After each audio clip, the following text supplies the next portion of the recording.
కాదు ఆచార్య దేవా.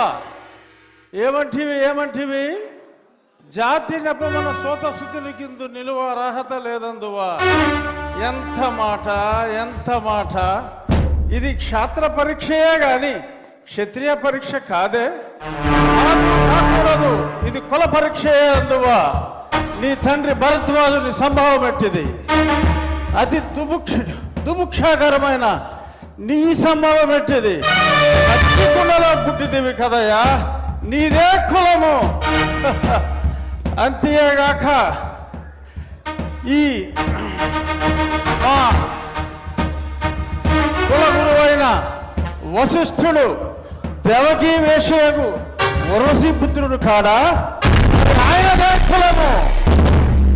ఆయన పంచమజాతి కన్యకు అరుంధతి యందు శక్తిని, ఆ శక్తి చండాగణ యందు పరాశరుని, ఆ పరాశరుని పల్లె పడుచైన మత్స్యగంధి యందు మా తాత వ్యాసుని, ఆ వ్యాసుడు విధవరాండ్లైన మా పితామహి అంబికతో, నా తండ్రిని పితామహి అంబాలికతో, నా పినతండ్రి పాండురాజును, మా ఇంటి దాసితో ధర్మ నిర్మాణ సరుడని మీ అందరితో కీర్తించబడుతున్న ఈ విదురదేవుని కనలేదా?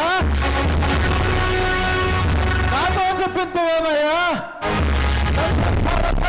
భక్తి క్షత్రబీజ ప్రాధాన్యములతో సంకరమైన మా గురువంశము ఏనాడో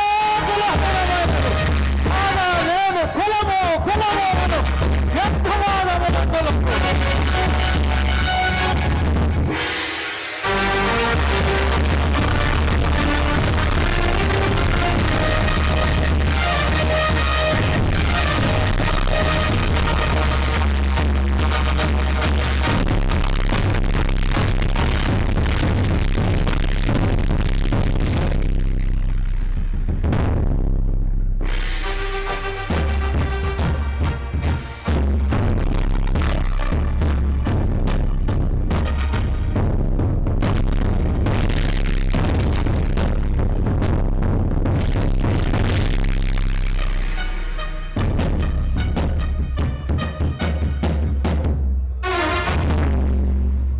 తెలుగుదనాన్ని అద్భుతమైనటువంటి డైలాగుల్లో దుర్యోధనుడి పాత్రలో ఏకపాత్రాభినయం చేసినటువంటి మన శాసనసభ ఉపసభాపతి RRR శ్రీ కె రఘురామకృష్ణరాజు గారికి ఒక్కసారి గట్టిగా కర్తవ్య ధ్వనిలో అందిద్దాం.